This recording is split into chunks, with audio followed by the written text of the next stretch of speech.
more united than ever, flying that red, white and blue union flag that represents the best of our values, from democracy and the rule of law, from free trade to free speech to the freedom to love whomsoever you choose, from championing 12 years of quality education for every girl in the world to protecting the planet's wildlife from the tragedy of habitat loss and extinction. And a Britain that is able to lead the world, as we do, in tackling climate change and reducing our CO2, as I say, to net zero by 2050, not because we hate capitalism and want to destroy it and want pointlessly to make an enemy of enterprise, but because the private sector makes the brilliant technical breakthroughs that enable us to cut CO2 and pay for great public services and create great high-skilled jobs. And that is the vision that we are offering, to make this country the greatest place to live, to breathe, to be, to raise kids, to start a business, the greatest place on earth. And I propose, isn't that our vision? I propose that we get on with it now. I don't want to waste 2020 in 2 more referendums. I want it to be an exciting and productive year, a year of prosperity and growth.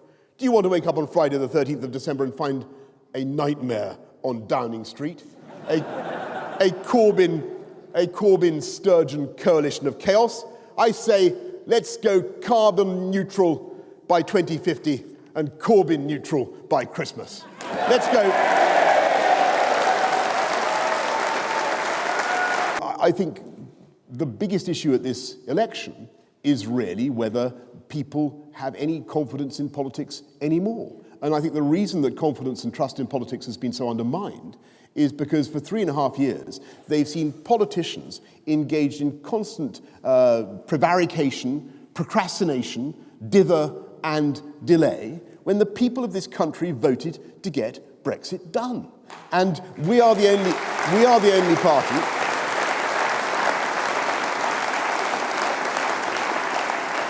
We're the only party at this election that has a prospectus to do that. We've got a deal that as I say, is ready to go. Let's get on and do it. And that, I think, is the way to bring our country together and to enable us all to focus on the priorities that we care about, particularly the NHS. Yes, it's true that we are not prioritising tax cuts for high earners at the moment. We are looking, of course, at the moment to do what we can to help people with the cost of living.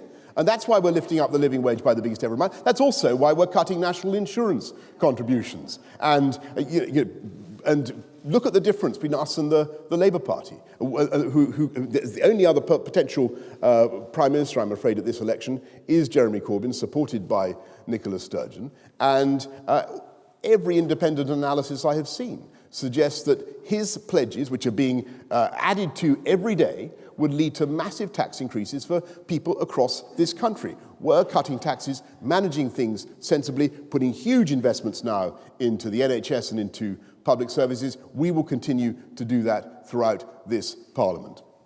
Can I ask about the Conservative Party's decision to change its online Twitter feed to fact-checking UK as an example of it's been accused of being fake news. Does that undermine trust in the Conservative Party? Well, Rowena, I'm afraid that the Twitter sphere is not really my province. But what I can say is that I'm informed that the Labour have some sort of operation which is very similar to this. But I haven't followed this Twitter stuff with perhaps the attention that you would like, Rowena. I will apprise myself of the detail of this. Thank you. Thanks, everybody.